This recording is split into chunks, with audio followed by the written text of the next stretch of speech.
ધોરણ 8માં અભ્યાસ કરું છું. નમસ્તે સર, મારું નામ છે ગમારા જગદીશપુરાભાઈ. હું ધોરણ 8માં અભ્યાસ કરું છું. આજનો વિષય છે વિવિધ કમ્પ્યુટર અલગ અલગ નેટવર્કથી પરસ્પર જોડાય છે તે દર્શાવતો અમારો આ પ્રોજેક્ટ છે. તેમાં છે પેન. તેનું પૂરું નામ છે પર્સનલ નેટવર્ક. તેમાંનું એક છે પેન. તેનું નામ છે પર્સનલ એરિયા નેટવર્ક. સૌથી નાનું કમ્પ્યુટર નેટવર્ક છે.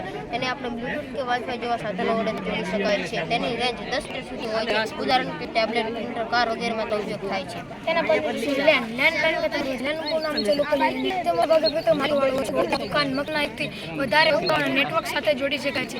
તે પ્રમાણે યોગ્ય ટેકનોલોજીનો ઉપયોગ કરીને તે વિસ્તાર વધારી શકાય છે. તે રેન્જ 10 થી 100 મીટર સુધીની હોય છે. ઉદાહરણ તરીકે ઇન્ટરનેટ. અને તેના પછીનું છે મેન તમારું છે. મેનનું પૂરું નામ છે મેટ્રો. નેટવર્ક પૂરા શહેર માટે નેટવર્ક લેન સાથે જોડી શકાય છે.